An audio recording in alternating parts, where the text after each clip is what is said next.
เอาต่อนะทุกคนบัดนี้ต่อคลิปที่แล้วฮะฝากรถไว้ในฮะเข้าไปเบิ่งวิธีซ้อมทุกคนเนาะ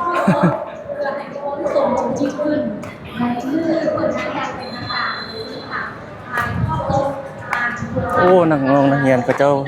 เนาะหลายเลย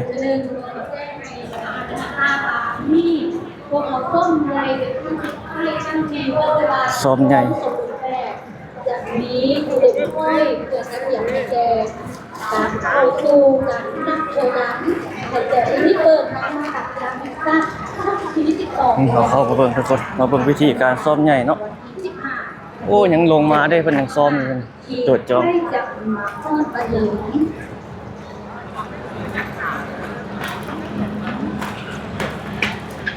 ทางนี้เอี้ยวไปกับเจ้าขายเครื่อง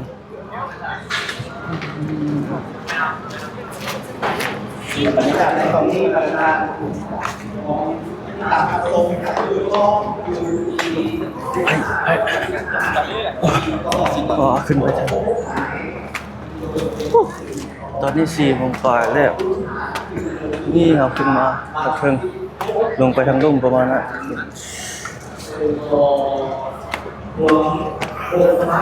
ประตู B1 โอ้ทางนี้รถจอดเต็มเลยเป็นกองบรรยากาศของเปิดมากับหลังการของ2 ปีนักลงค่ะได้รับเกียรติจากภาพในที่นี้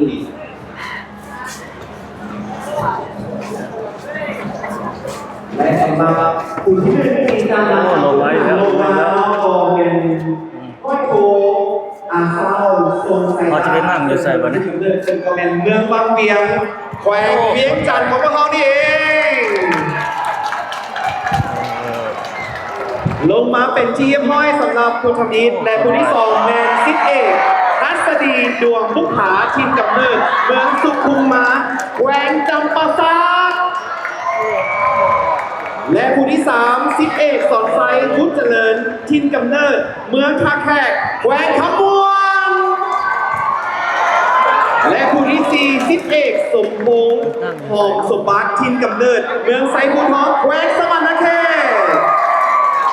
และผู้ต่อไปแมนซิดเอกสิทธิกรพุทธวงศ์ที่กำเนิดเมืองปราสาทแขวงบริคำไซ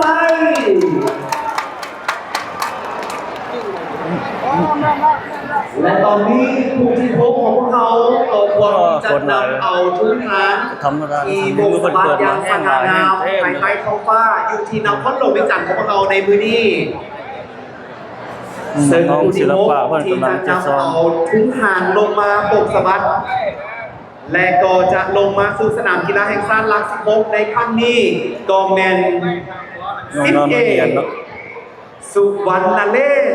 แจมซักดานั้นทวนไฟเพิ่นกำลังจะกำเนิดของเพิ่นมีกองแมนยูเมื่อวันที่นะพอวันที่หลวงเวียงจันทร์ของพวกเฮานี่เอง15เนาะซึ่งก็เป็นอีกหนึ่งภาพที่ความประทับใจของสุดที่5ทางโอ๊คสหายที่ได้นำเอาทุกทางลงมาสู่สนามอย่างสมบูรณ์แบบขอเสียงตบมือดังให้กับทางโอ๊คสหายอีกครั้งหนึ่งเกือบลงถึงบอลเนาะตามจำนวนเรียบร้อยแล้ววันโอ๊คสหายที่ได้นำเอาทุกทางลงมาสู่สนามกีฬาแห่งชาติหลัก16อาเซียนเนวาอุณหภูมิแห่งความตื่นเต้นในตอนนี้ก็คงจะเริ่มสูงขึ้นหลายๆทางบอกว่าหัวใจเต้นโปกเป็ดจากบ้านเริ่มตื่นเต้นระทึกใจและตอนนี้พวกเขาก็เดินทางมาฮอดการโดดจ้องบรรยากาศรอบที่6โดยรอบที่6นี้จะประกอบมีเรามาเบิ่งวิธีการซ้อมใหญ่ทุกคนเด้อโอ้ทางนี้นักเรียนหลายนักเรียนนักศึกษาผู้คนซ้อมซึ่งยังมีอีกจ้องหนึ่งเป็นจ้องที่7บรรยากาศการซ้อมใหญ่วันนี้เนาะลงมาแล้วในตอนนี้ความสูง 2,000 เมตรโอ้ 2,000 นี่ลงมาอีกแล้วลงมาแล้ว ไปทางใดเห็นแจ้งดีเท่านี้บ่ ผู้ที่1พร้อมจะลงมาสู่สนาม มาทางนี้มา ขอเสียงต้นมือดังๆต้นหักพันโททองสอนสิงห์สวรรค์พินกำเนิดเมืองไซแหวงอุดมไซซึ่งเป็นครูฝึกปล่อยนักโดดจ้องในมือนี้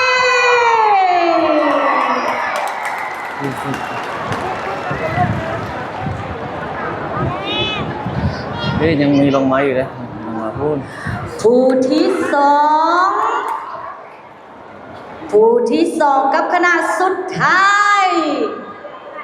ลงมาแล้วก็คือพันตีพิกแก้วพามิไซ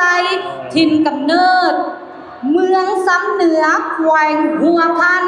ซึ่งเป็นครูฝึกปล่อยนักโดดจ้อง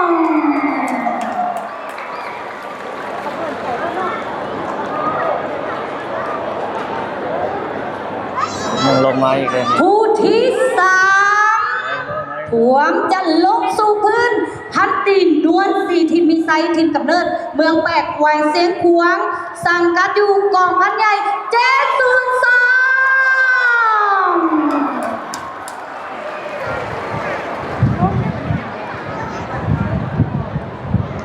โอ้โอ้มาทางนี้เนาะเล็บลงมา ผู้ที่สี่ขอต้อนรับสิบเอกสานนท์คันธีถิ่นกำเนิดเมืองเพียงแขวงไซยาบุรีผู้ที่ห้าสิบเอกคำสุข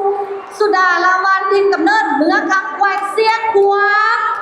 และผู้ที่หกสิบเอกพนมคำสิงห์โบภาสถิ่นกำเนิดเมืองละมาแขวงเซกอง และสหายที่7ก่อนลงสู่สนามอย่างสมบูรณ์แบบขอเสียงตบมือดังๆด้วย ทั้งหมดเจสหายครบถ้วนสมบูรณ์เป็นดีเยี่ยมห้อยแล้วฉะนั้นขอเสียงต้มมือดังๆเพื่อเป็นการสมเสยให้ทั้งเจสหายหน้าโอกาสนี้ด้วย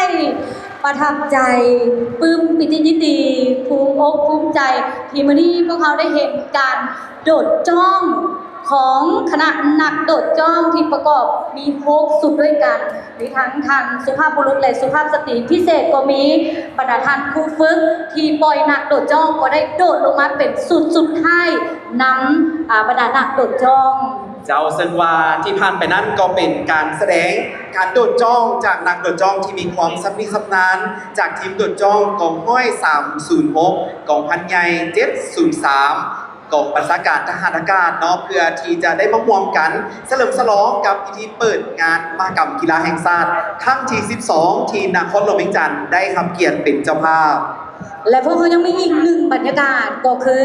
หลังจากนี้ไปคณะนักโดดจ้อง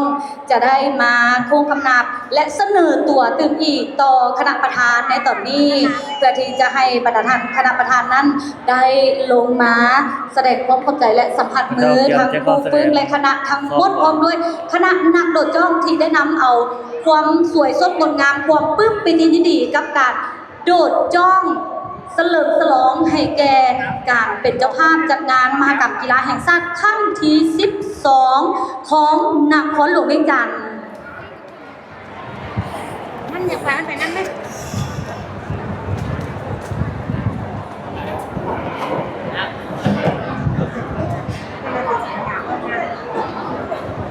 ซึ่งก็เป็นอีกหนึ่งภาพแห่งความประทับใจก่อนที่ว่าพวกเราจะได้ก้าวเข้าสู่พิธีในการเปิดพิธีอย่างเป็นทางการสำหรับงานมหกรรมกีฬาแห่งชาติครั้งที่12ที่นครหลวงเวียงจันทร์ได้ทำเกียรติเป็นเจ้าภาพซึ่งการแสดงทำอิฐที่ได้ผ่านกันไปพร้อมกับความสวยสดงดงามความตื่นเต้นกับบรรดานักโดดจ้องที่มีความสำนิสำนานก็ได้ผ่านกันไปทั้งทุกสุดด้วยกัน ซึ่งก็ประกอบมีทั้งทางสหายนางและก็สหายที่อยู่ในกองพันที่เป็นกองพัน703และก็กองห้อย306นั่นเองที่ได้นำเอาทุงทิวทุงหางและก็ประดับด้วยหลากหลายสีสันเพื่อเป็นการเฉลิมฉลองสำหรับพิธีเปิดในครั้งนี้ ณโอกาสนี้ข้าพเจ้าขออนุญาตคือเป็นเกียรติเรียนเชิญพนักทานนางปริยาขอตู้กรรมการกรมการเมืองศูนย์กลางภาค ห้องประธานประเทศแห่งสาธารณรัฐประชาธิปไตยประชาชนลาวพร้อมด้วยคณะรับผิดชอบระดับชาติได้ให้เกียรติลงสัมผัสมือและแสดงความขอบใจต่อคณะนักโดดจ้องพร้อมด้วยครูฝึกทุกท่านณโอกาสนี้ด้วยขอเรียนเชิญ ยากไปทางนั้นครับ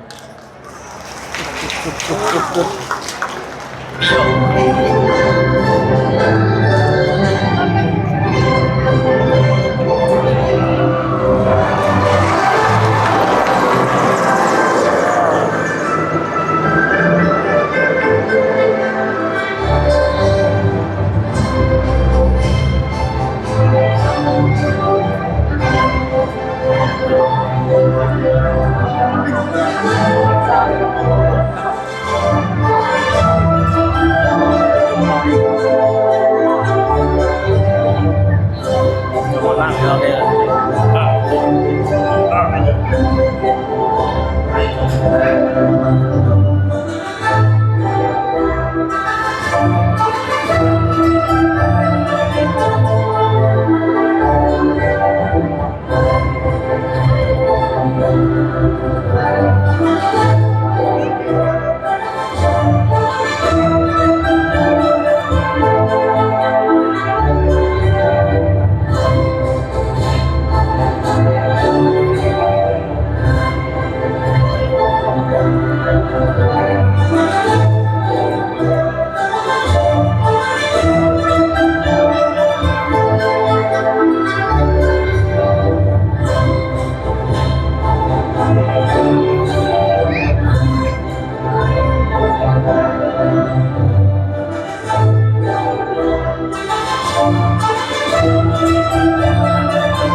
ขอแสดงความขอบใจเป็นอย่างสูงคณะทนายปณียาทตู้กรรมการกรมการเมืองสุขภาพของประธานประเทศแห่งสาธารณรัฐประชาธิปไตยประชาชนลาวพร้อมด้วยคณะรับผิดชอบระดับชาติที่ได้ให้เกียรติอย่างสูงลงสัมผัสมือแสดงความขอบใจและให้กำลังใจส่งเสริมแก่คณะและนักกีฬาโดดจ้องทุกทานขอขอบใจ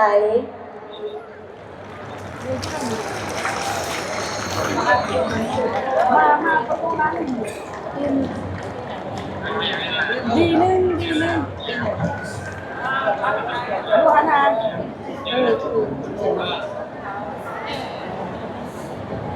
ดูอะไร บรรดาท่านแขกที่มีเกียรติทุกท่านท่านสุภาพสตรีและท่านสุภาพบุรุษพ่อแม่พี่น้องที่มาอยู่สถานที่แห่งนี้อยู่ที่สนามกีฬาแห่งชาติหลัก16และบรรดาท่านที่กำลังให้เกียรติที่ตามรับชมการถ่ายทอดสดผ่านทางโทรภาพแห่งชาติลาวลำดับต่อไปเพื่อเป็นการเปลี่ยนบรรยากาศก่อนที่จะก้าวเข้าสู่วาระอย่างเป็นทางการลำดับต่อไปพวกข้าพเจ้าทั้งสองจะขอเชิญประธานนั้นได้ร่วมรับชมและรับฟังบทเพลงจากนักร้องที่มีชื่อเสียงของลาวเฮา และตอนนี้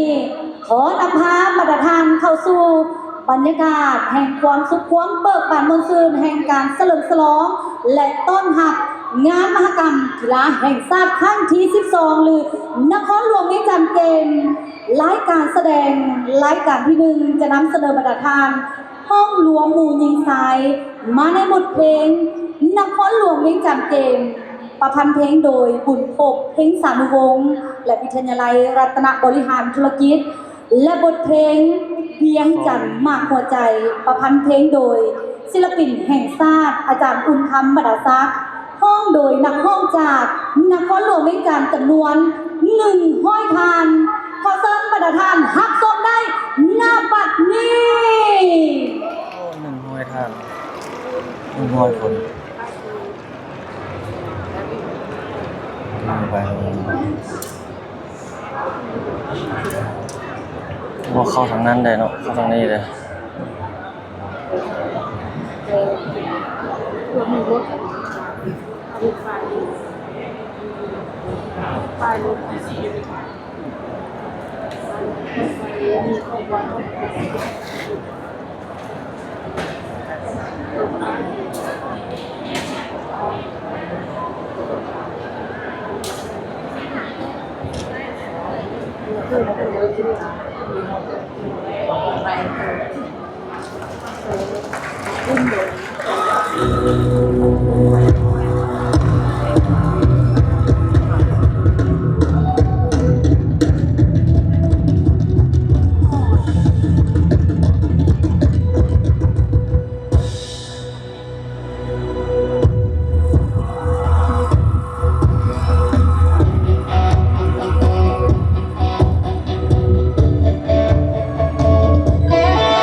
Thank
ขอบใจเสียงตบมือจากประธานที่ไม่เกียรติเพื่อเป็นการให้กำลังใจและส้มเซย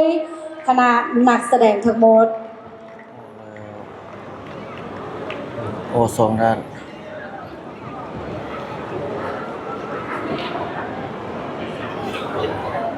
ยังมีรายการต่อไป บรรดาท่านแขกที่มีเกียรติทุกๆท่านท่านสุภาพสตรีและท่านสุภาพบุรุษสำหรับรายการที่ 2 จะเป็นรายการห้องเดียวสาย ซึ่งมาในบทเพลงพลังลาวห้องและประพันธ์เพลงโดย ตีอุดาไลขอเชิญบรรดาท่านที่ตามรับชมและรับฟังได้ ห้องเดียวบัดนี้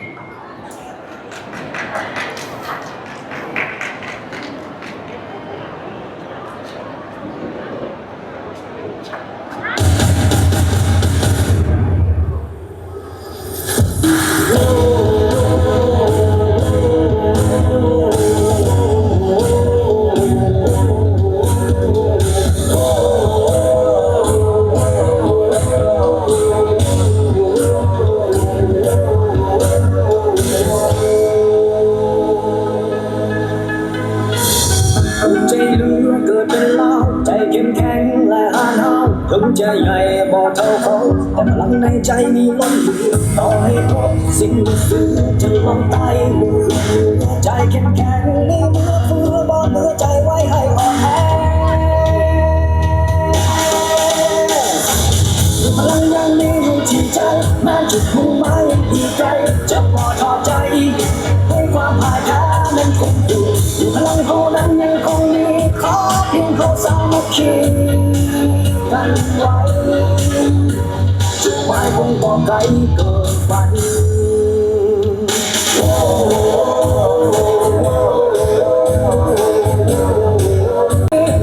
เพียงเขาสามัคคีกันไว้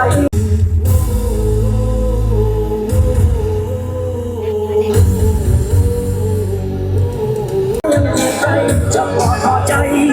ให้ความพ่ายแพ้นั้นคงอยู่พลังเขานั้นยังคงมีขอเพียงเขาสามัคคีกันไว้พลังมันมีอยู่ที่ใจแม้จุดมุ่งหมายยังอีกไกลจะบ่ท้อใจให้ความพ่ายแพ้นั้นคงอยู่พลังเขานั้นยังคงมี ห้องจากนครหลวงเวียงจันทร์จำนวน5ทานประพันธ์เพลงโดยศิลปินแห่งชาติอาจารย์บัวเงินสาภูวงศ์ขอเชิญบรรดาท่านรับชมได้เลย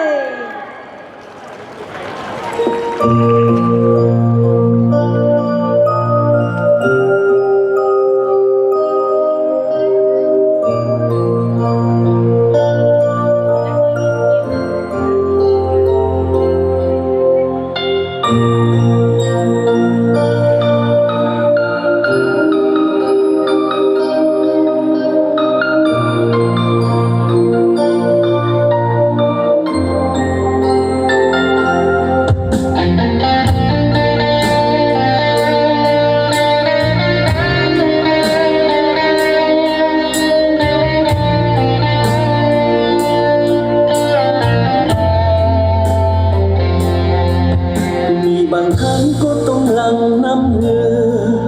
มีบางเทื่อก็ต้องหลั่งน้ำตาจำเป็นมาชีวิตเป็นน้ำพันสิ่งก็อย่าเสียใจสู้อย่างนักกีฬาบทเรียนได้มานั่นคือความหวังอนาคตยังเรื่องสดใสแข็งแกร่งก้าวไปนักกีฬา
บรรดานักกีฬาที่เข้าร่วมแข่งขันชิงไซในงานมหกรรมกีฬาแห่งชาติครั้งที่ 12 เมื่อกี้ข้าพเจ้านำเสนอไปว่านักห้องมีจำนวน5 ทานก็ต้องขออภัยนำมีความรู้สึกประทับใจกับบทเพลงเลยนักพิธีกร2 คนเขานำ บรรดาทานที่มีเกียรติและเพื่อเป็นการเปลี่ยนบรรยากาศอีกครั้งหนึ่งจะให้บรรดาทานนั้นได้ไปพบกับรายการที่ 4 ซึ่งเป็นการห้องรวมหมู่หญิงสายเผ่ามงมาในบทเพลงป้ากรลุยยอขอเจ้าพ่อมและบอซึ่งห้องโดยนักห้องจากนครหลวงเวียงจันทร์จำนวน10 ทานประพันธ์เพลงโดยทานลีกงทรงยาลือถ้าประธานพร้อมแล้วขอเสียงตบมือดังๆต้อนรับนักห้องของพวกเขาอีกครั้งหนึ่ง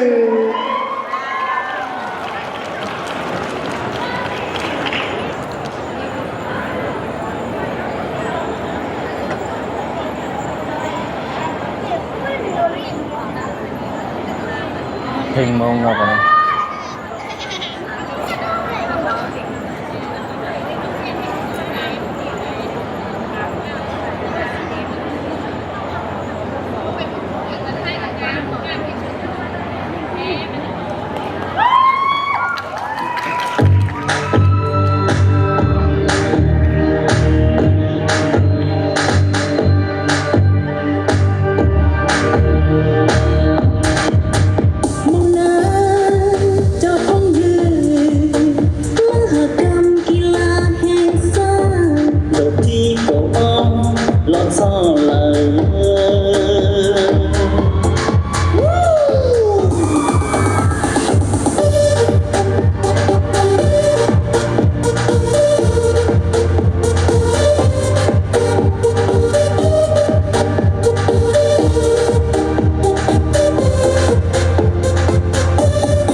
เ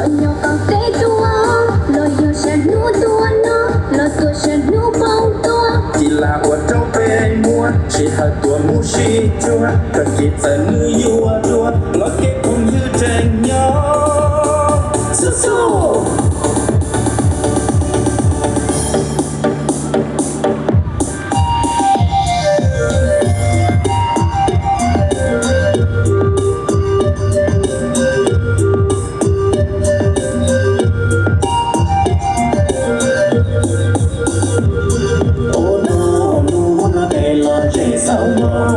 想要是怎能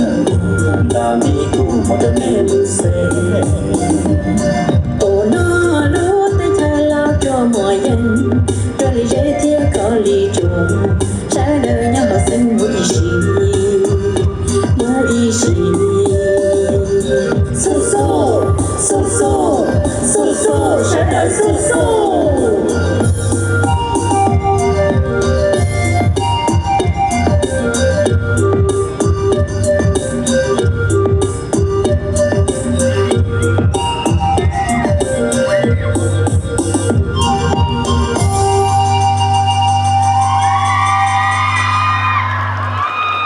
บรรดาท่านที่มีเกียรติผ่านไปกับบทเพลงป้ากลลือยอขอเจ้าพร้อมและบอขอเสียงตบมือดังอีกครั้งหนึ่ง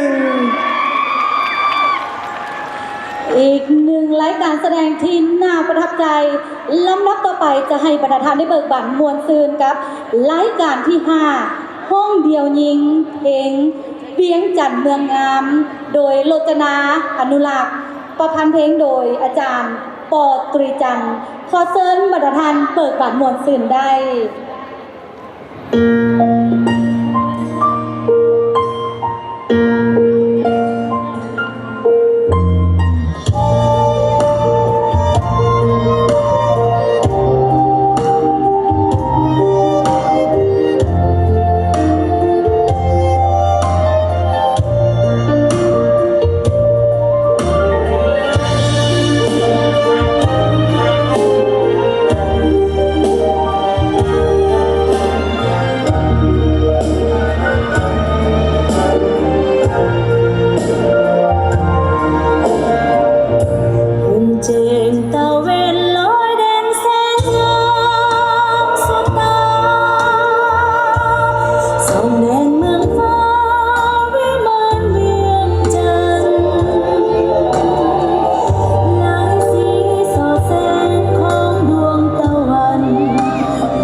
กับโรจนาอนุรักษ์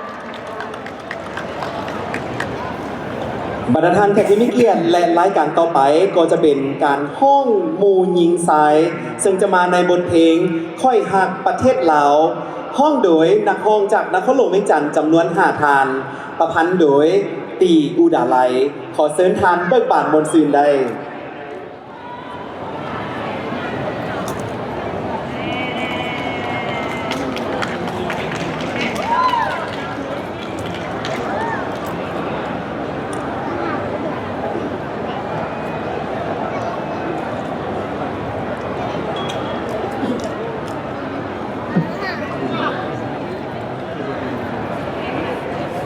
โอ้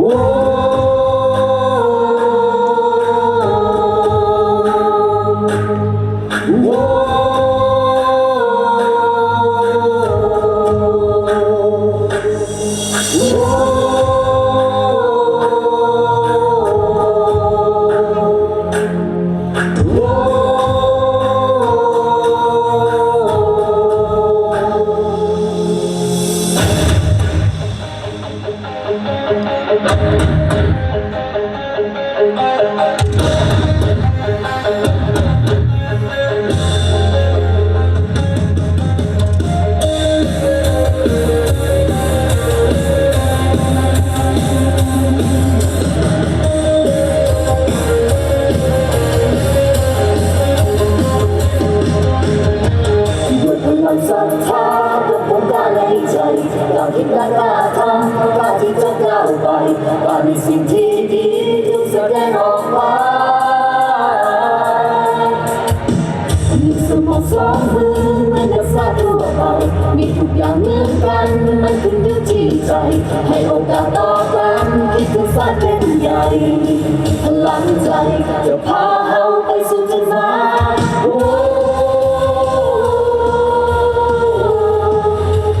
ลมก็ลุกใหม่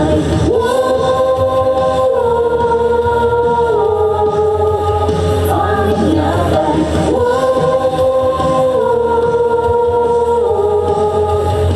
จะสะบัดใจขอเพียงหากนั้นคงเข้าไว้ชอบเมื่อไรพลังในใจเป็นเสียงฟ้า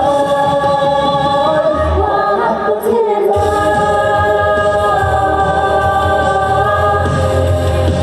ไว้รักประเทศเรา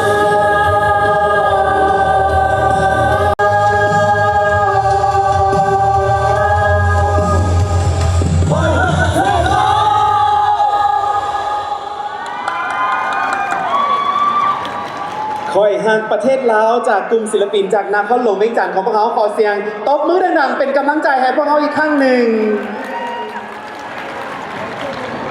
บรรดาท่านที่มีเกียรติลำดับต่อไปนี้จะให้บรรดาท่านได้เบิกบานมนต์ซื่นกับรายการที่7ห้องรวมหมู่หญิงสายเผ่ากระมุที่จะมาในบทเพลงนักกีฬาสู้หรือนักกีฬาสู้เด้อห้องโดยนักร้องจากนครหลวงเวียงจันทร์จำนวน11 คานประพันธ์เพลงโดยจุ้นแก้วอำพรขอเสียงตบมือดังๆต้อนรับศิลปินเหล่านี้ได้เลย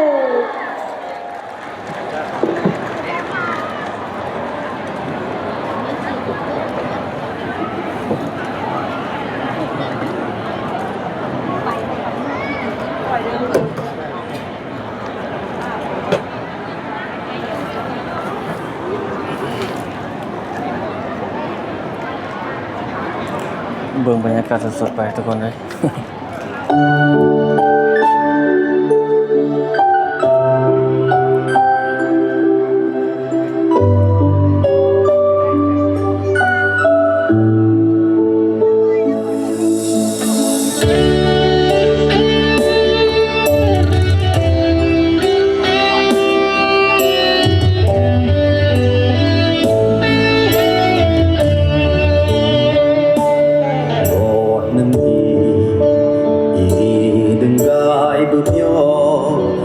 กีฬาจึงขึ้นจึงรอ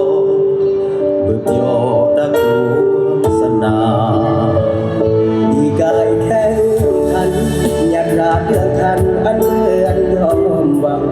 เบสนาอามมอนตังบังนอมจีเบินยอ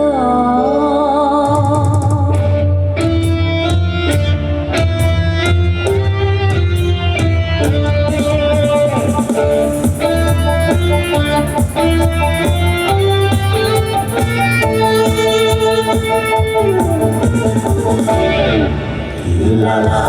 ลาลิมเขาเพื่อนนำเราลาพิรักยอเด็กที่ลาเมื่อวันใจถึงบ่เด็กที่ลาเมื่อวันใจถึงบ่รักยอบุญยออันตรายยอเสียงยอมาเห็นได้ก็ยออีกได้แต่เสียงอยู่ยอสู้เสนอความโหดร้ายสู้เสนอความโหดร้ายยิ่งแรงที่ยอส่งหันเด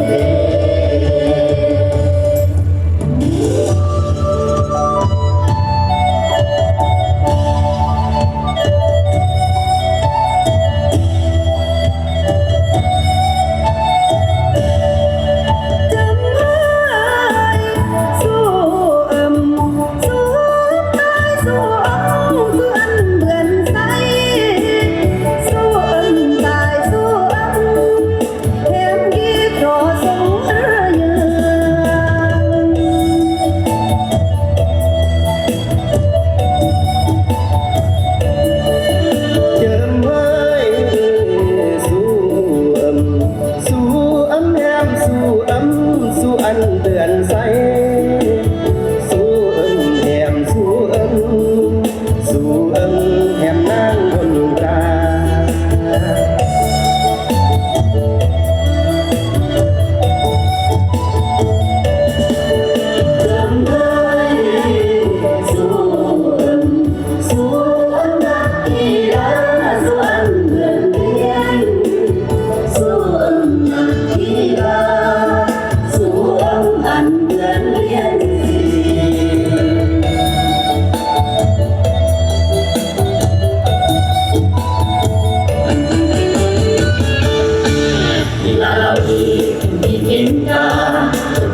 นสากีฬาลาวรังแรงสู่อำเภออำเภออำแรงสู่อำเภออำเภออำแรงอย่ามือคอยอย่าเป็นมันคือโลก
ขอบใจเสียงตบมือจากบรรดาลมวลพันกันไปให้กำลังใจนักกีฬาให้สู้นักกีฬาลาวสู้หรือสู้เด้อประทับใจไปแล้ว บรรดาท่านแขกที่มีเกียรติและลำดับต่อไปจะเป็นรายการที่ 8 ซึ่งจะมาในการแสดงห้องเมดเล่เดียวหญิง ซึ่งห้องและประพันธ์โดยศิลปินอารุณาถาวรสุขขอเชิญท่านเปิดปานมนต์ซืนได้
นวนสาวทานประพันธ์เพลงโดยศิลปินแห่งชาติอาจารย์สันติพิมพ์สุวรรณขอเสริมประธานหับสมได้เลย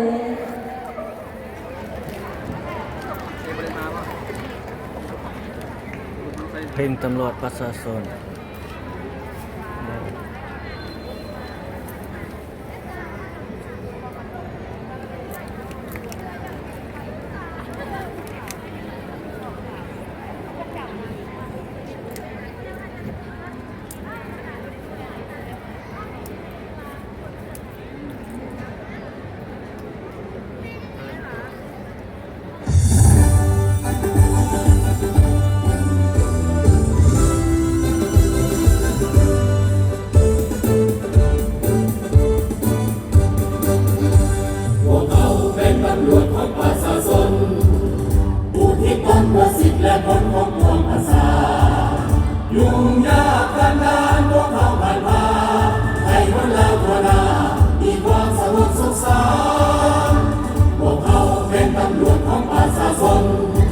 อยู่ทุกแห่งหนพวกเขาบ่หวั่นมีประชาชนต้องมีตำรวจคอยป้องกันผู้ร่วมการยึดมั่นรักใส่ชาติและประชาชนเมื่อยามมีศัตรูเข้ามาบุกป่าตำรวจอาถรรพ์สู้อย่างวีรชนกล้าเสียสละเพื่อชาติของตนเพื่อประชาชนตำรวจทุกคนอาสาประชาชนอำเพียรฝึกฝนอยู่ทุกเวลาพร้อมกันก้าวเดินตามเส้นทางของพรรคนำพาก้าวเดินไปอย่างสง่าตำรวจประชาชนลา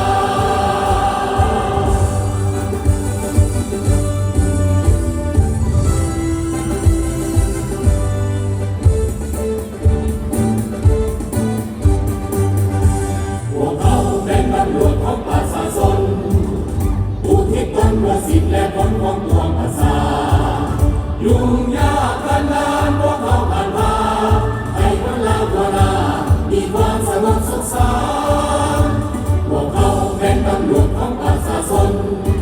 อยู่ทุกแห่งหนพวกเขาบ่หวั่นมีประชาชนต้องมีตำรวจคอยป้องกันผู้ร่วมการยึดมั่นรักใส่ชาติและประชาชนเมื่อยามมีศัตรูเข้ามาบุกป่าตำรวจอาถรรพ์สู้อย่างวีรชน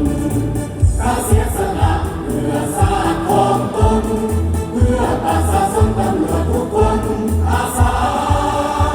พวกเขาเป็นตำรวจของประชาชนอำเพียรฝึกฝนอยู่ทุกเวลาพร้อมกันก้าวเดินตามเส้นทางของพรรคนำพาก้าวเดินไปอย่างสง่าตำรวจประชาชนลา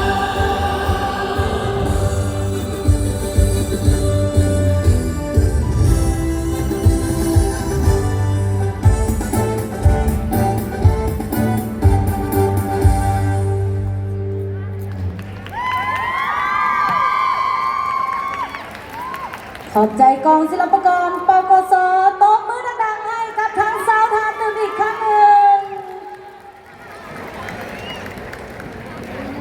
บรรดาท่านแขกที่มีเกียรติและรายการต่อไปก็เป็นห้องรวมหมู่ยิงสายมาในบทเพลงกองทัพลาวก้าวเดินห้องโดยกองศิลปากรกองทัพจำนวนสาวทานประพันธ์โดยศิลปินแห่งชาติอาจารย์บัวเงินสาวผู้บงขอเชิญบรรดาท่านติดตามรับชมและรับฟังได้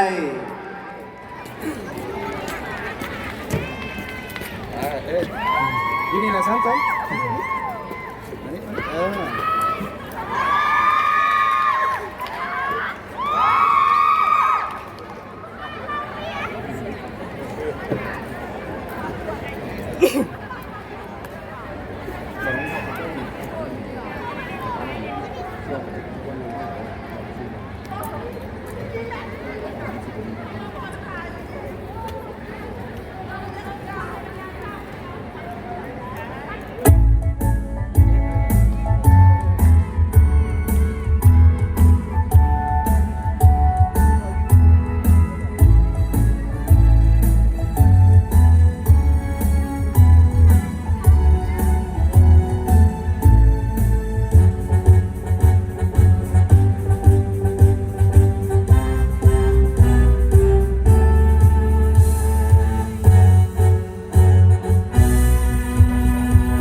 สียงตบมือดังจากประธานอีกครั้งหนึ่งให้กับกองทัพลาวก้าวเดิน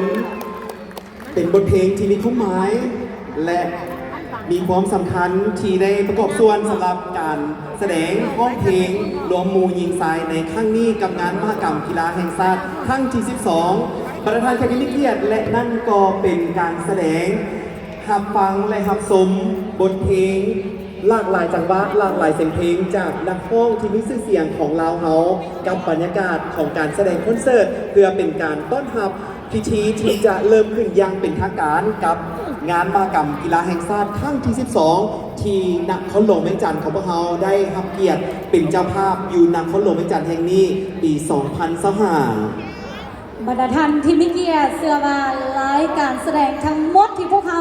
ได้นำเสนอต่อบรรดาท่านทั้ง10รายการคงจะสร้างบรรยากาศให้ความเบิกบานมวลซื่นสร้างความประทับใจและเห็นให้บรรดาท่านนั้นผู้ซึกประทับใจปลื้มปิติยินดีที่ได้เป็นส่วนหนึ่งในงานของมื้อนี้โดยลำดับต่อไปนั้นพวกเขาจะก้าวเข้าสู่วาระของพิธีทางการฉะนั้นแล้วมาฮอดตอนนี้พวกเขาทั้งสอง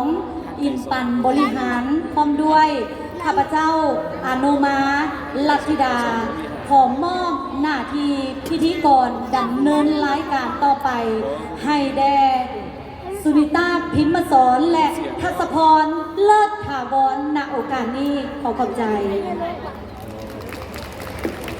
นี่คือมีประเทศลาวเดี๋ยวที่ไปเห็นว่าพูดกันมาเดียวกัน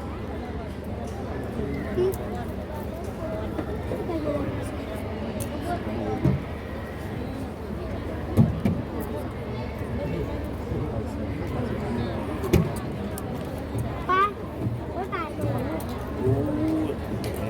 ก็ใส่เป็นเครื่อง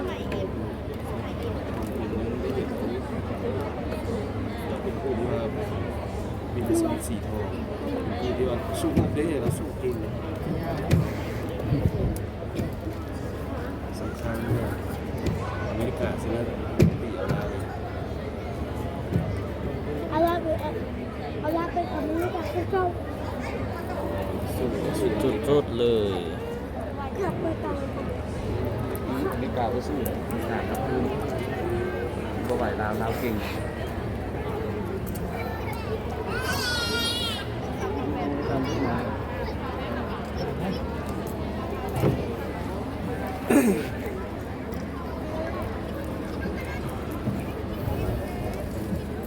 ใส่ซ้ำมันได้เดี๋ยวผมไปซื้อมาเฉพาะคือมันออกนะไงคนมาติด ป้าคิดคือเด็กเงินเด็ก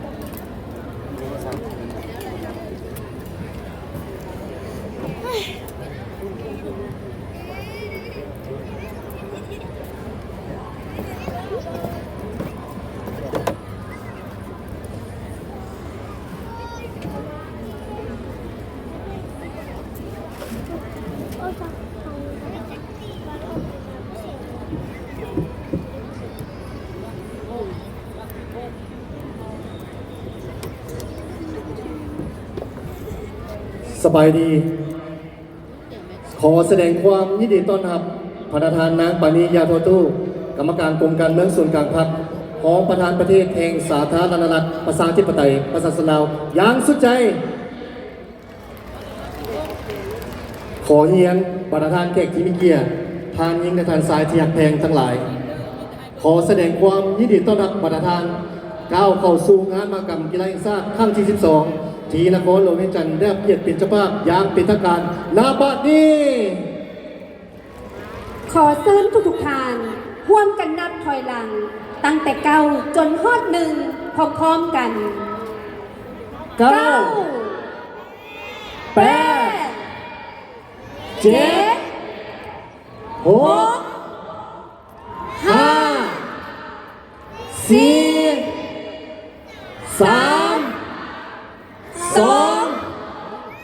1 พิธีเปิดงานมหกรรมกีฬาแห่งชาติครั้งที่ 12 เริ่มต้น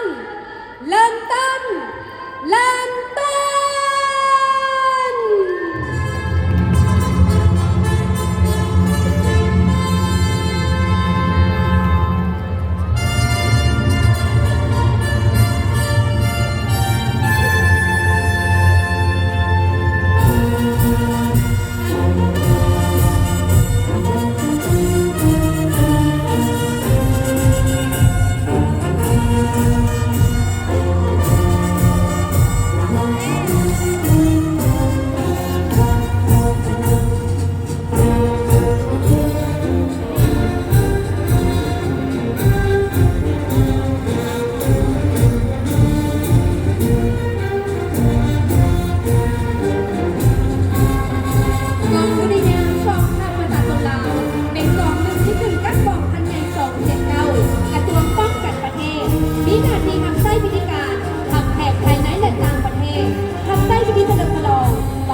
มาในจังหวะก้าวเดินที่อกอาจสง่างามจากนักดนตรีจำนวน82สหายบรรษาโดยสหายพันโทแต่นิสัยนวงศ์หัวหน้ากองกองวิญญาณกองทัพ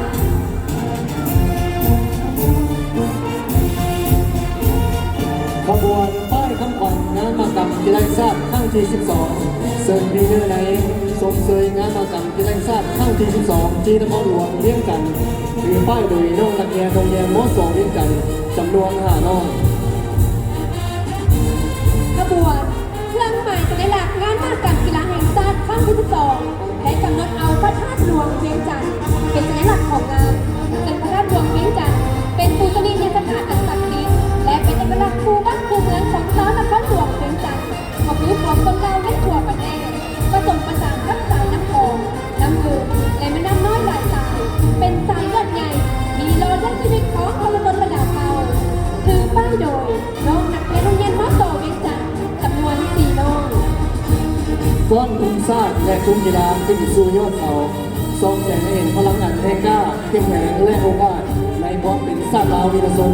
คือทุกโดยน้องนักเรียนม .2 เรียนกันจำนวน16น้อง ขบวนทุ่งซากทุ่งกีฬาและทุ่งงานทุ่งซากได้รวบรวมเอาพลังอันองอาจกล้าแกร่งในการต่อสู้ต้านศัตรูที่เข้ามาคุกคามภายใต้การนำพาอันมีสาสามารถตลาดทรงใจของพรรคเพื่อความเป็นเอกราชอธิปไตยและพื้นแผ่นดินอันครบถ้วนและทวงแท้ของประชาชนลาวต้องแสดงเห็นถึงจิตใจอันบริสุทธิ์พุทธพองและใจแจ้งของประชาชนลาวบรรดาเผ่าดังจัดบันเพลงประสานกับความอุดมสมบูรณ์ทางด้านวัฒนธรรมและธรรมชาติก็คือการมุ่งชีวิตการพัฒนาหัดที่ยิ่งนำกำลังมั่งคั่งทางนี้ยุติธรรมและสิทธิวิไลถือทุกโดยน้องนักเรียนจากเรียนมอต่อเวียงจันทร์จำนวน60น้อง ทุกกีฬาได้รวบรวมกระบวนการเพียงการสุขูส่งเสริมการพัฒนาบุคคลกีฬาลาวเขาซึ่งเมื่อปัจจุบันการพัฒนากีฬากายกรรมได้มีบาดก้าวขยายตัวย่างพ้นหวังสั่งเป็นนักกีฬาที่มีพรสวรรค์ก้าวเป็นนักกีฬาระดับชาติซึ่งยามไหนพักในรัฐบาลก็ได้ให้ความสำคัญและสนับสนุนสุขอยู่ตลอดมาคือทุกโดยเรื่องนักเรียนจากเรียนม .2 ด้วยกันจำนวน60น้อง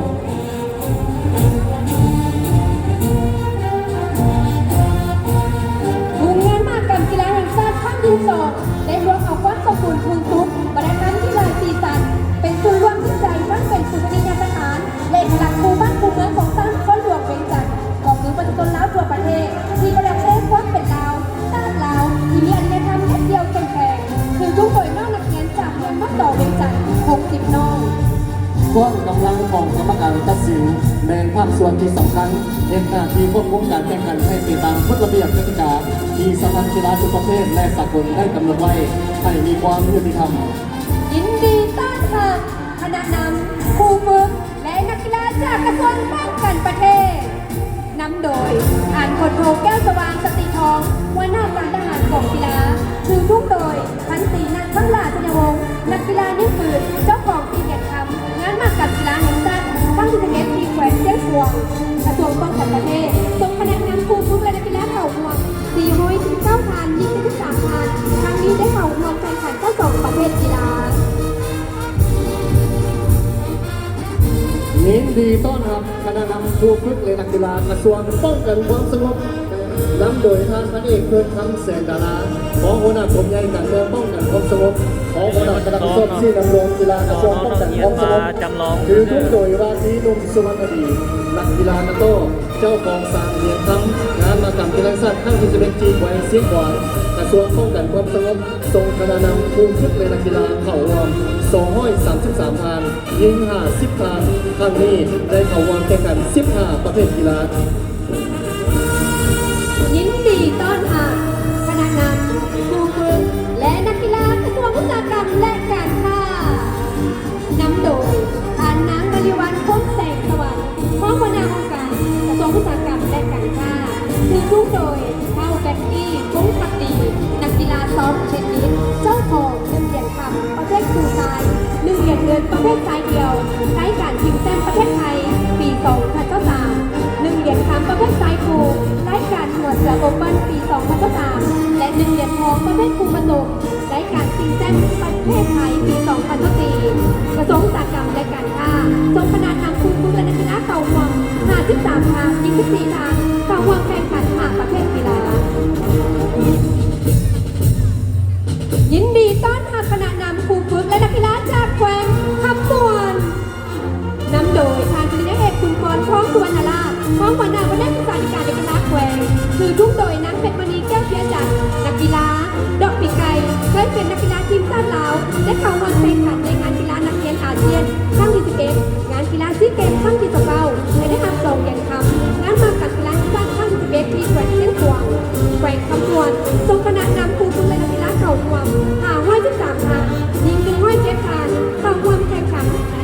ภทกีฬา ยินดีต้อนรับคณะนำครูฝึกในนักกีฬาแหวงจำปาสักนำโดยทานเพียงนครบัวลำพันธ์ของหัวหน้าแผนกศึกษาธิการและกีฬาแหวงถือทุกโดยนางภูเวียงผู้สายคำนักกีฬาบาดทรงเจ้าของ1 เหรียญทองงานมากับกีฬาแห่งชาติข้างที่5ทีมแหวงหลวงพระบาง1 เหรียญคำ2 เหรียญเงินงานมากับกีฬาแห่งชาติข้างที่6ทีนครหลวงเวียงจันทร์2 เหรียญคำ1 เหรียญเงินงานมากับกีฬาแห่งชาติข้างที่7ทีมแหวงสวรรณเขต3 เหรียญคำ1 เหรียญเงินงานมากับกีฬาแห่งชาติข้างที่8ทีมแหวงจับประสัก2 เหรียญเงินงานมากับกีฬาแห่งชาติข้างที่9ทีมแหวงหลวงพระบาง1 เหรียญเงินงานมากับกีฬาแห่งชาติข้างที่10ทีมแหวงอุดมไซและ1 เหรียญคำงานมากับกีฬาแห่งชาติข้างที่11ทีมแหวงเสียงขวางแหวงจับประสักทรงกระนำผู้ฝึกในกีฬาเข่าวอม52 ทานยิง160 ทานเข่าวอมแข่งขัน26ประเภทกีฬา ยินดีต้อนรับคณะนำครูฝึกและนักกีฬาจากแขวงสวรรณเขตนำโดยทานอนุสรณ์พุทธิวงศ์รองหัวหน้าคณะศึกษาธิการและกีฬาแขวงถือทุ่งโดยนางปานแก้วเตโซนักกีฬาเทนนิสเจ้าของ1 เหรียญคำ2 เหรียญเงินงานมากับกีฬาแห่งชาติข้างที่10ทีแขวงอุดมไซ1 เหรียญคำ1 เหรียญเงินงานมากับกีฬาแห่งชาติข้างที่11ทีแขวงเส้นพวงและ2 เหรียญทองงานมากับกีฬาที่เกมข้างที่32ที่ประเทศกัมพูชีแขวงสวรรณเขตส่งคณะนำครูฝึกและนักกีฬาเข่ารวม4 ห้วยทิศทางยิง88 ทานเข้าร่วมแข่งขัน2 ประเภทกีฬา ยินดีต้อนรับคณะนำครูฝึกในนักกีฬาแขวงสารวันนำโดยทางแอร์ปีซ่านลานน้ำหวังของหัวหน้าแผนกศึกษาธิการและกีฬาแขวงถือทุกโดยข้าวนาลอนแสงสุวรรณนักกีฬาเตะตั้งเจ้าของ1 เหรียญครับประเภทครูผสมงานมากับกีฬานักเรียนมัธยมศึกษาตัวประเภทข้างที่7ที่แขวงสารวันแขวงสารวันทรงคณะนำครูฝึกในนักกีฬาเข่าวอม29 ทานยิง56 ทานเข่าวอมแข่งขัน14ประเภทกีฬา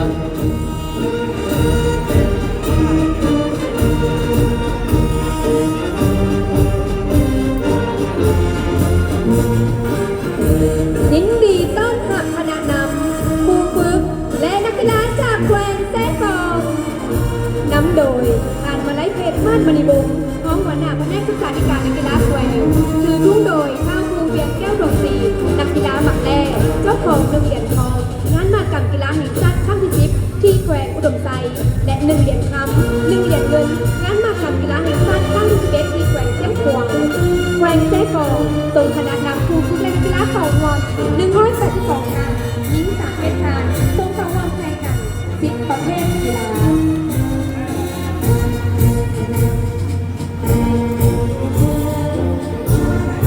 ยินดีต้อนรับคณะนำครูฝึกในนักกีฬาแขวงไซสมบูรณ์นำโดยพานทองสวัสดิ์วงศ์สว่างของหัวหน้าแผนกศึกษาธิการและกีฬาแขวงถือทุ่งโดยข้าววิกสวรรค์แก้ววงคลนักกีฬาเลนลานเจ้าของ1 เหรียญเงินรายการเล่น5,000 เมตรในงานมากับกีฬาชาติข้างที่11ทีแขวงสิงห์หวางแขวงไซสมบูรณ์ทรงคณะนำครูฝึกในนักกีฬาเข่าวอม85 ทานยิง13 ทานเข่าวอมแข่งขัน6 ประเภทกีฬา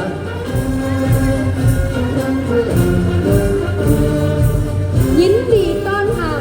คณะนำครูฝึกและนักกีฬาจากแขวงไซยบุรีนำโดยทานบุญทวีโสภารองหัวหน้าแผนกศึกษาธิการและกีฬาแขวงถือทุ่งโดยนางดารวรคำจันทร์นักกีฬาดอกปีกไก่เจ้าของ1 เหรียญเงิน1 เหรียญคำการแข่งขันเยาวชนชิงแชมป์อาเซียนที่สปปลาวและ2 เหรียญคำงานมากับกีฬานักเรียนมัธยมศึกษาทั่วประเทศทั้งที่7ที่แขวงสารวันแขวงสิงห์บุรีทรงคณะนำครูฝึกและนักกีฬาเข่ารวม289 ทานยิง88 ทานเข่ารวมแข่งขัน13 ประเภทกีฬา ยินดีต้อนรับคณะนำครูฝึกในนักกีฬาแขวงเชียงขวางนำโดยทานพรศรีแก้วภักดีของหัวหน้าแผนกศึกษาธิการและกีฬาแขวงถือทุกโดยนางอิลาบอนอีลาบงนักกีฬาเทควันโดเจ้าของ1 เหรียญคำงานมากับกีฬาซีเกมข้างที่25ที่สปปลาว1 เหรียญเงินงานมากับกีฬาซีเกมข้างที่18ที่ประเทศมาเลเซีย1 เหรียญเงินงานมากับกีฬาซีเกมข้างที่29ที่ประเทศอินโดนีเซีย1 เหรียญคำงานมากับกีฬาชาติข้างที่9ที่แขวงหลวงพระบาง1 เหรียญคำงานมากับกีฬาชาติข้างที่10ที่แขวงอุดมไซและ1 เหรียญคำงานมากับกีฬาแห่งชาติข้างที่11ที่แขวงเชียงขวางแขวงเชียงขวางทรงคณะนำครูฝึกในนักกีฬาเข่าวอม325 ทานยิง100 ทานเข่าวอมแข่งขัน19 ประเภทกีฬา ยินดีต้อนรับคณะนำครูฝึกและนักกีฬาจากแขวงบริคำไซน้ำโดยทานคำเพชรไซปัญญา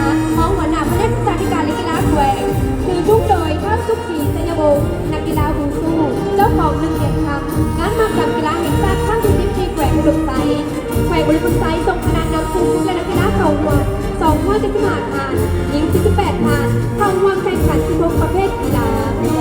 ยินดีต้อนรับการนำผู้ฝึกนักกีฬาแขวงโปแก้วนำโดยนายสมชายศรีสวัสดิ์ของหัวหน้าแผนกศึกษาธิการนักกีฬาแขวงถือทุกโดยห้าวอักไปบอลโดนสวัสดิ์นักกีฬาหมากแรกเจ้าของ1 เหรียญทองนักกีฬาพื้นเดินตัวมานี่ทีแขวงสยามบุรี1 เหรียญทำ1 เหรียญเงินงานมากับกีฬาสั้นขั้นที่10ทีแขวงอุดมไซและ1 เหรียญทำ1 เหรียญเงินงานมากับกีฬาสั้นขั้นที่11ทีแขวงสิงห์หวานแขวงโปแก้วทรงการนำผู้ฝึกนักกีฬาเข่าหวม187 ทานหญิง32 ทานเข่าหวมแข่งขัน15ประเภทกีฬา ยินดีต้อนรับคณะนำผู้ฝึกและนักกีฬาจากแขวงพงศาลีนำโดยท่านทรงจิตทองจุ่มมณีของหัวหน้าคณะศึกษาธิการและกีฬาแขวงถือทุ่งโดยข้าวคันทิพย์เฮอร์ตูเดอร์นักกีฬาหมากคาเจ้าของ1 เหรียญเงินงานมาการกีฬาอีกซัดครั้งที่ 9 ที่แขวงหลวงพระบาง1 เหรียญเงิน1 เหรียญคำงานมาการกีฬาอีกซัดครั้งที่ 10 ที่แขวงอุดมไซแขวงพงศาลีส่งคณะนำผู้ฝึกและนักกีฬาเข่าห่วง103 ทานยิงตองการเข้าร่วมแข่งขัน7ประเภทกีฬา ยินดีต้อนรับการนำผู้ฝึกนักกีฬาแขวงเวียงจันทร์นำโดยทางพระเอกคำขันจำปีบอลหัวหน้าคณะศึกษาธิการและกีฬาแขวงถือทุกโดยเข้าฮักดีเพลงนันแสงจิตนักกีฬาเลนลานเจ้าของ2 เหรียญเงิน1 เหรียญทองงานมากับกีฬาสั้นครั้งที่8ที่แขวงหลวงพระบาง2 เหรียญทองงานมากับกีฬาสั้นครั้งที่10ที่แขวงอุดมไซและ2 เหรียญทองงานมากับกีฬาสั้นครั้งที่11ที่แขวงเชียงหวางแขวงเวียงจันทร์ทรงการนำผู้ฝึกนักกีฬาเข่าวง317 ทานยิง101 ทานเข่าวงแข่งขันซ้าวประเภทกีฬา ยินดีต้อนรับคณะนำผู้ฝึกและนักกีฬาจากแขวงอัตตปือนำโดยท่านพงศวรรณคำสงกรานต์ของหัวหน้าคณะศึกษาธิการและกีฬาแขวงถือทุ่งโดยนางวันใจคนสุรีนักกีฬาหนักเก่งเจ้าของ1 เหรียญคำงานมากับกีฬาอีกซัดครั้งที่11ที่แขวงเชียงหวางแขวงตะปือส่งคณะนำผู้ฝึกและนักกีฬาเข่าห่วง312 ทานหญิง87 ทานเข้าร่วมแข่งขัน15ประเภทกีฬา ยินดีต้อนรับการนำผู้ฝึกนักกีฬาแขวงอุดมไซนำโดยทางสีทองพันขันตีของหัวหน้าแผนกศึกษาธิการและกีฬาแขวงจึงยุบโดยนางมณีอินทวงศ์นักกีฬาบักเซตเจ้าของ2 เหรียญทำ1 เหรียญเงินงานมากับกีฬาสร้างขั้นที่11ที่แขวงเชียงหวางแขวงอุดมไซส่งคณะนำผู้ฝึกนักกีฬาเข่าวง230 ทานยิง53 ทานเข่าวงแข่งขัน15ประเภทกีฬา ยินดีต้อนรับคณะนำผู้ฝึกและนักกีฬาจากแขวงหัวพันนำโดยท่านสมเพชรอินทศรของหัวหน้าคณะศึกษาธิการและกีฬาแขวงถือทุ่งโดยเข้าคำหักคำมงคุณนักกีฬาหมากแร่เจ้าของ1 เหรียญคำงานมากับกีฬาสั้นครั้งที่11ที่แขวงเชียงหวางแขวงหัวพันทรงคณะนำผู้ฝึกและนักกีฬาเข่าหอม189 ทานหญิง35 ทานเข้าร่วมแข่งขัน9ประเภทกีฬา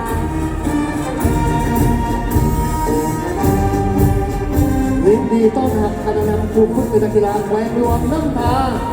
นำโดยนายทองสอนอาจผาสุขของหัวหน้าแผนกศึกษาธิการและกีฬาแขวงคือทุกโดยเท่าคำสุขมีนักกีฬาหมัดทางเจ้าของ2 เหรียญทำจากรายการครูซ้ายและครูผสมยิงซ้ายในงานมากับกีฬาสั้นครั้งที่11ที่แขวงเชียงหวางแขวงรวมน้ำตาส่งคณะนำผู้ฝึกนักกีฬาเข่าห่วง205 ทานหญิง49 ทานครั้งนี้ได้เข้าร่วมแข่งขัน16ประเภทกีฬา ยินดีต้อนรับคณะนำผู้ฝึกและนักกีฬาจากแขวงหลวงพระบางนำโดยท่านพลากรบรบงของหัวหน้าคณะศึกษาธิการและกีฬาแขวงถือทุ่งโดยเท้าพรลีนาวทรงนักกีฬาหนักเด็กเจ้าของ1 เหรียญเงินงานมากับกีฬาสั้นครั้งที่8ที่แขวงสัปปะ1 เหรียญคำ1 เหรียญทองงานมากับกีฬาสั้นครั้งที่7ที่แขวงสมไซและ1 เหรียญคำงานมากับกีฬาสั้นครั้งที่11ที่แขวงเชียงขวางแขวงหลวงพระบางส่งคณะนำผู้ฝึกและนักกีฬาเข่าห่วง400 ทานหญิง85 ทานเข้าร่วมแข่งขัน11ประเภทกีฬา และยินดีต้อนรับคณะนำผู้ฝึกนักกีฬาจากนครหลวงจันทร์เจ้าภาพ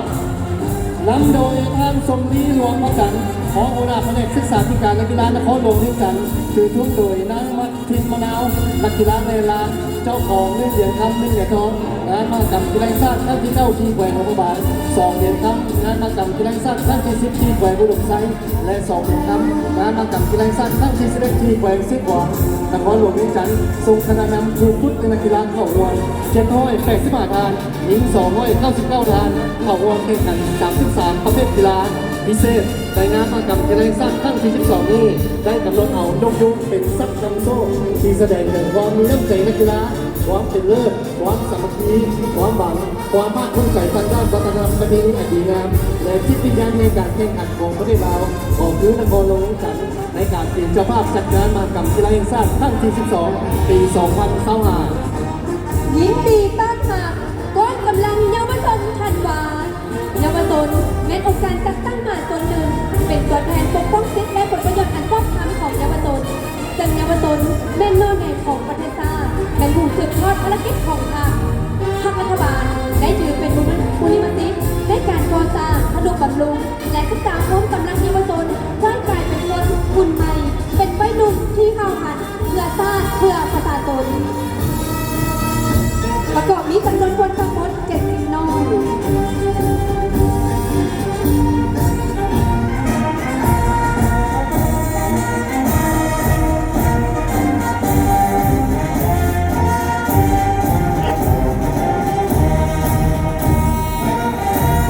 ขบวนข้อนกำลังต้านการใช้สารต้องห้ามในนักกีฬาโครงการต้านสารต้องห้ามจึงสั่งตั้งขึ้นภายใต้กฎต้านการใช้สารต้องห้ามโลกหรือ The World Anti-Doping Code และภายใต้สนธิสัญญาว่าด้วยการต้านสารต้องห้ามในนักกีฬาเพื่อเป็นการพวกและโฆษณาเผยแพร่เรียกงานต้านการใช้สารต้องห้ามในนักกีฬาในเขตสังคมหักมู่โดยเฉพาะบุคลากรที่เรียนกีฬากายกรรมให้ทำผู้เข้าใจถึงสิทธิและหน้าที่ของนักกีฬารวมถึงผู้สนับสนุนกีฬาในการวางแข่งขันที่ปลอดภัยปราศจากการใช้สารต้องห้ามทุกรูปแบบดังคำขวัญที่ว่าเพื่อความปลอดภัยบีคลีนเพื่อสุขภาพที่ดีบีเฮลตี้และเพื่อความยุติธรรมดีแฟร์มีจำนวนคนทั้งหมด70 ท่าน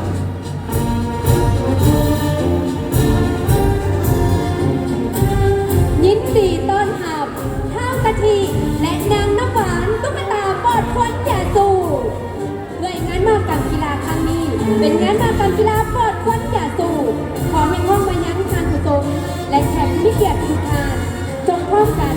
มอบขอบยาก่อนเข้ามาในงาน และห้ามนำยาสูบไฟฟ้าเข้ามาในงาน เนื่องจากยาสูบไฟฟ้าเป็นผลิตภัณฑ์ยาสูบที่ผิดกฎหมาย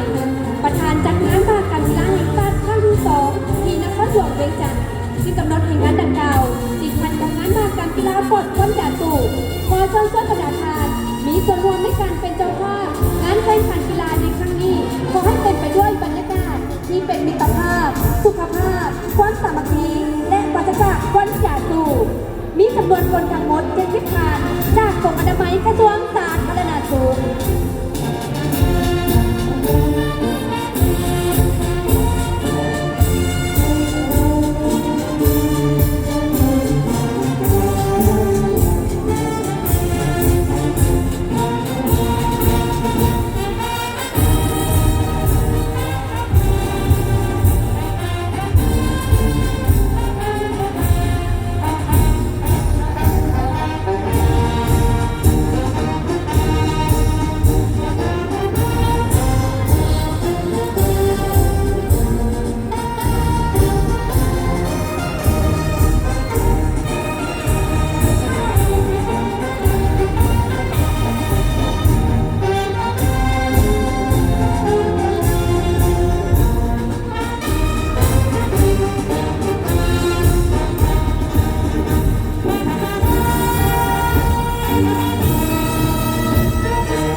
ก้อนกำลังได้เข้าสู่สนามเป็นเทียมห้อยแล้ว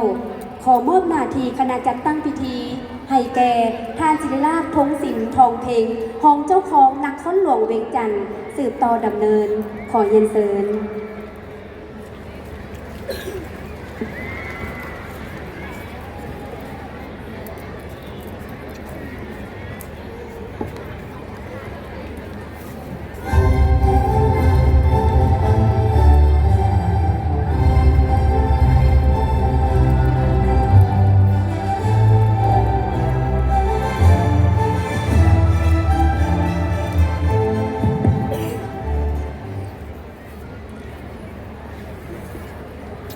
ขออนุญาตเข้าสู่พิธีเปิดอย่างเป็นทางการ ขอเฮียนเชิญบรรดาท่านการนำภาครัฐและแขกที่มีเกียรติยืนขึ้นเพื่อกาเกี่ยมเคารพธงชาติ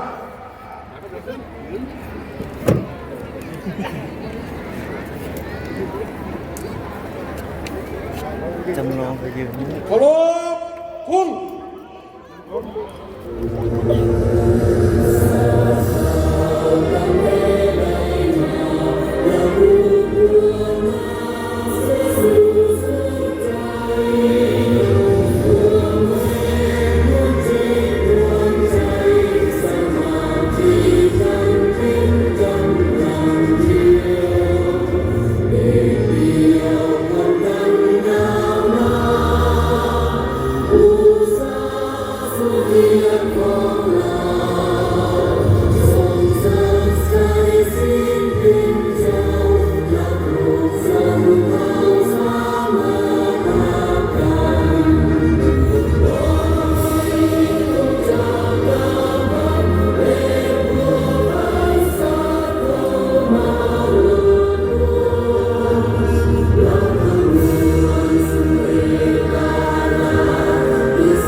เฮียนบรรดาท่านการนำภาครัฐที่เคารพและนับถืออย่างสูง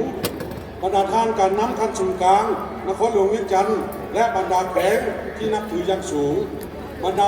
ท่านแขกผู้มีเกียรติทั้งภายในและต่างประเทศที่นับถือบรรดาท่านคณะนำนักกีฬาผู้ฝึกกรรมการตัดสินนักกีฬา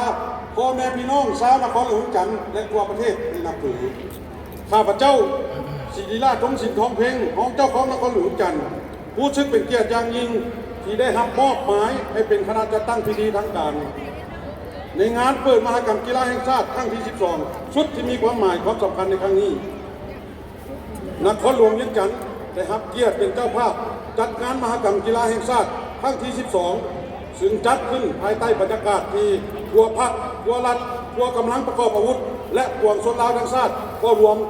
เฉพาะก็คือประชาชนชาวนครหลวงเวียงจันทร์ความเบิกบานมวลชื่นและออกแข่งขันกันสร้างผลงานคำนำพันต้นการเฉลิมฉลองสร้างมัตรประวัติศาสตร์ของชาติลาววันสร้างตั้งพรรคประชาชนปฏิวัติลาวครบรอบ70 ปี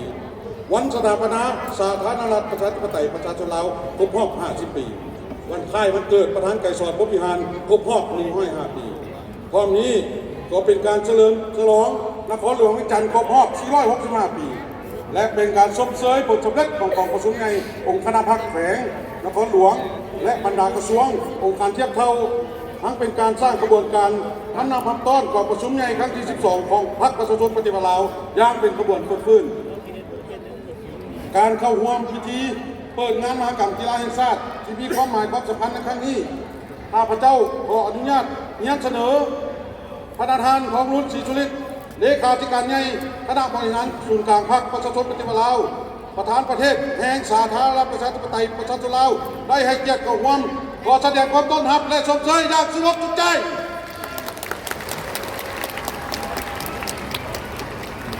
ยังเสนอทานปริญญาเอกอาจพังทองศรีพันดอน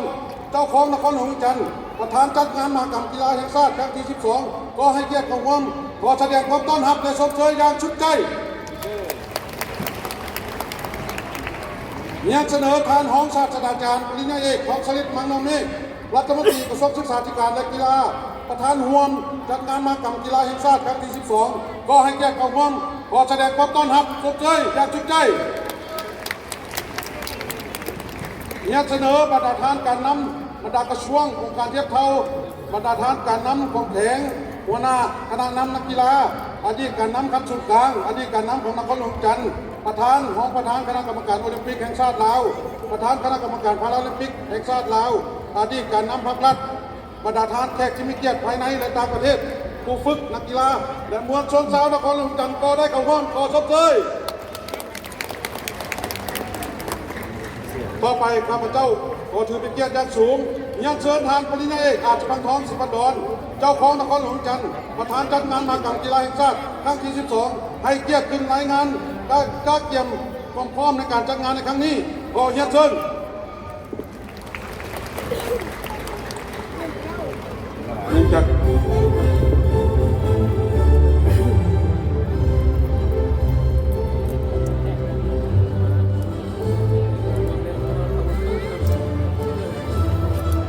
เนื่องจากว่าท่านประธานจะไม่ได้ลงเนาะข้าพเจ้าแต่ว่าภายหลังทางประธานรายงานแล้วท่านประธานจะเป็นผู้เสนอทางเลขาธิการใหญ่เป็นผู้กล่าวเปิดเลยเนาะแล้วภายหลังที่เลขาธิการใหญ่กล่าวเปิดแล้วข้าพเจ้าจะได้มาสืบต่อบรรดาท่านที่นับถือมาฮอดนี้พิธีทางการงานมหกรรมกีฬาแห่งชาติครั้งที่ 12 ได้เปิดขึ้นอย่างเป็นทางการแล้วทางหน้าคณะจัดตั้งพิธีขอแสดงความขอบใจไปยังทานประธานประเทศบรรดาท่านการนำภาครัฐพร้อมด้วยแขกที่มีเกียรติทุกท่านผู้ฝึกนักกีฬาทุกภาคส่วนและมวลชนชาวนครหลวงจันทร์ที่ได้ให้เกียรติเข้าร่วมในพิธีเปิดในครั้งนี้ขออวยพรในบรรดาท่านจงมีสุขภาพแข็งแรงประสบผลสำเร็จในหน้าที่เวียกงานของทุกท่านทุกประการต่อไปขอมอบเวทีให้โฆษกภาคสนามดำเนินต่อขอขอบใจ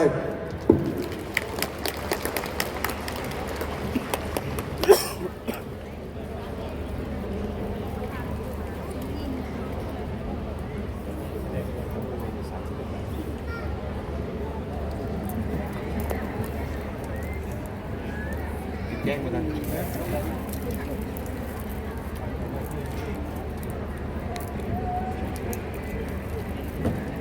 บรรดาทานที่เคารพขบวนแห่แลนทวนไฟงานมหกรรมกีฬาแห่งชาติครั้งที่ 12 ได้เริ่มขึ้นในวันที่ 12 ตุลาคม 2025อยู่ที่เมืองสังทองนครหลวงเวียงจันทร์เป็นเมืองทับอิฐและได้แลนในบรรดาตัวเมืองต่างๆคือเมืองนาไซทองเมืองศรีโคตะบองเมืองจันทบุรีเมืองศรีสัตนา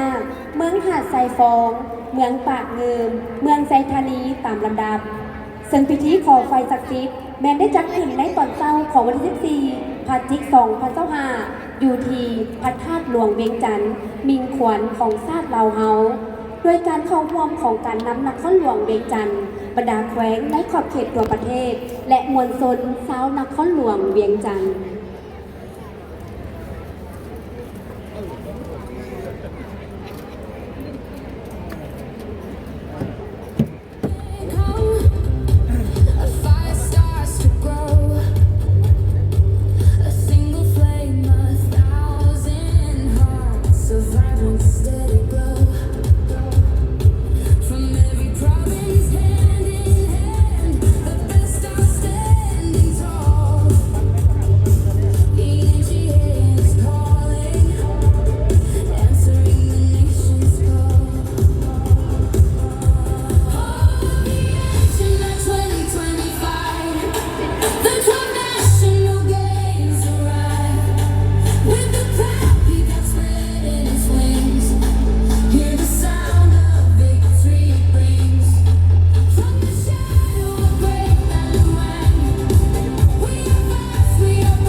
disciplined development of you.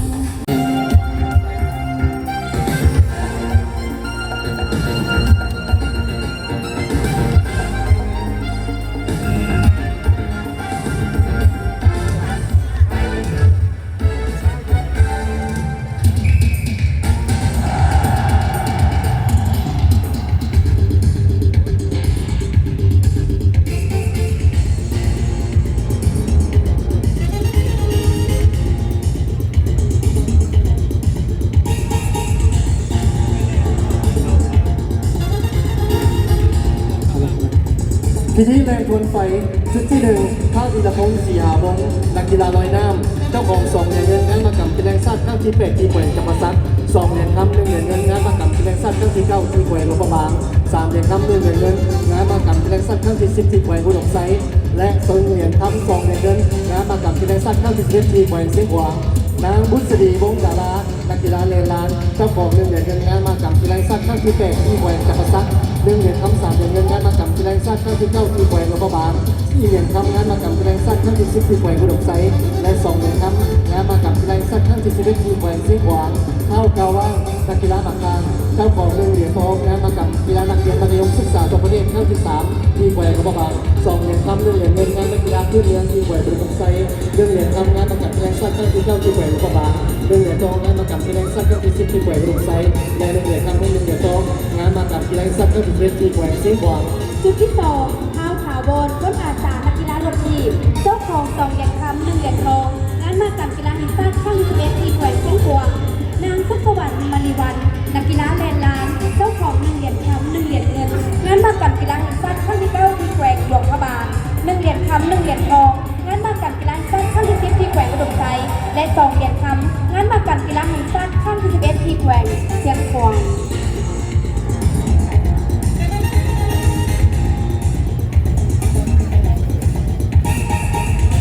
ชุดที่3ข้าวพุทธกรพุทธเดชนักกีฬาบางบวงเจ้าของ1เหรียญเงินงานมากรรมกีฬาสัตว์ข้าวที่6ที่นครหลวงเวียงจันทร์1เหรียญคำงานมากรรมกีฬาสัตว์ข้าวที่7ที่แขวงสวรรณเขต1เหรียญคำงานมากรรมกีฬาสัตว์ข้าวที่8ที่แขวงจำปาสัก1เหรียญเงินงานมากรรมกีฬาสัตว์ข้าวที่9ที่แขวงหลวงพระบางและ1เหรียญคำงานมากรรมกีฬาสัตว์ข้าวที่11ที่แขวงเสียงหวางนางนิดโดยพรหมทิพย์นักกีฬาแรงลานเจ้าของ3เหรียญคำ1เหรียญทองงานมากรรมกีฬาสัตว์ข้าวที่11ที่แขวงเสียงหวาง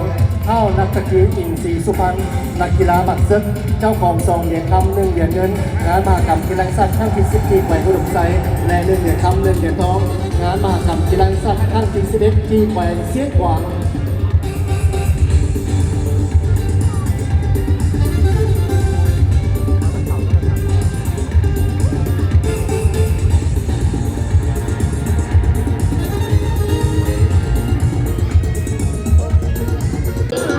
ของ2เหรียญคำ1เหรียญเงินงานมากรรมกีฬาแห่งชาติข้างที่8ที่แขวงจำปาสัก3เหรียญคำ1เหรียญทองงานมากรรมกีฬาแห่งชาติข้างที่9ที่แขวงหลวงพระบาง1เหรียญทองงานมากรรมกีฬามหาวิทยาลัยอาเซียนที่ประเทศลาวเป็นเจ้าภาพ2เหรียญคำ1เหรียญทองงานมากรรมกีฬาแห่งชาติข้างที่10ที่แขวงอุดมไซ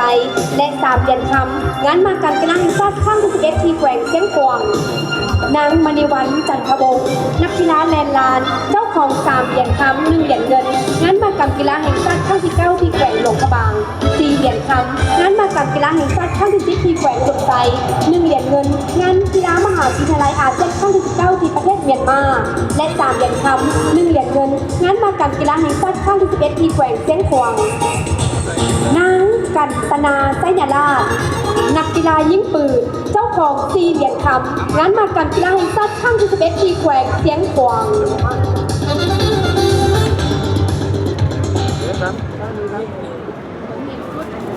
เบิ้งนะจุดไฟแล้วกันยี่แดงจุดไฟแล้วนะ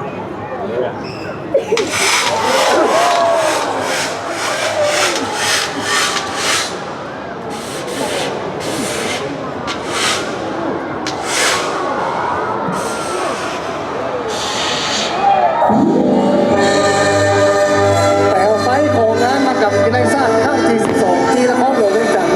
เปรียบเปรยความรุ่งเรืองและยุคสมัยของการพัฒนาประเทศชาติ เปลวไฟแห่งความสามัคคีได้ส่องแสงถึงการนำ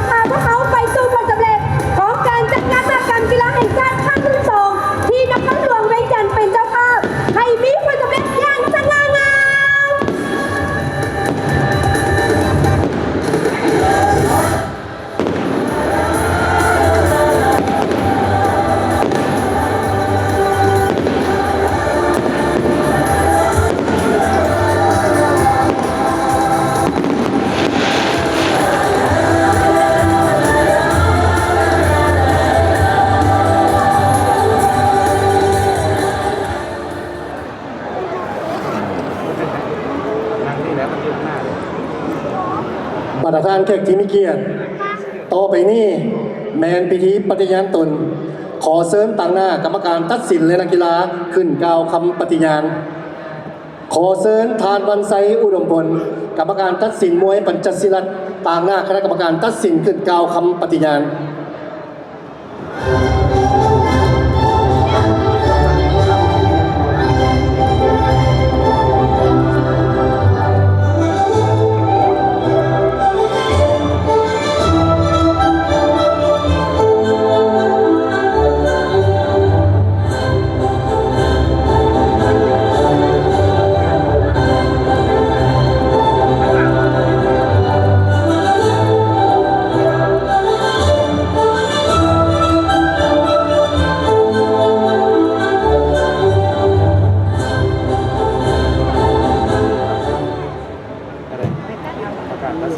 ข้าพเจ้า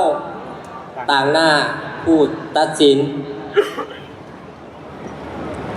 จะขอตัดสินด้วยยุติธรรม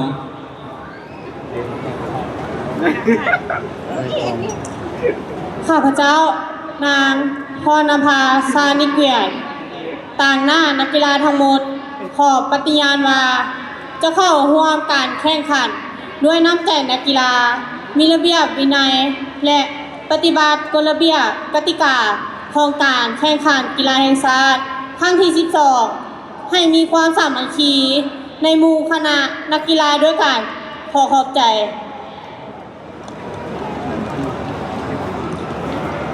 ขอเชิญก้อนสวนสนามเดินเคลื่อนย้ายออกจากสนาม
บรรดาท่านที่เคารพในระยะนี้พวกเขาขออนุญาตเข้าสู่การกาเกียมสำหรับภาคการแสดงเนื่องจากว่าในเวลาตัวจริงแล้ว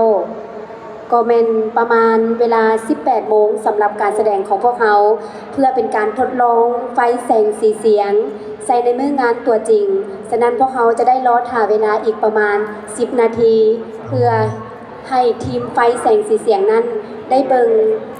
เปรียบเสมือนมือจริงฉะนั้นขออนุญาตนำบรรดาทานแล้วก็ขอให้แต่ละภาคส่วนกาเกียมสำหรับภาคการแสดงขอขอบใจ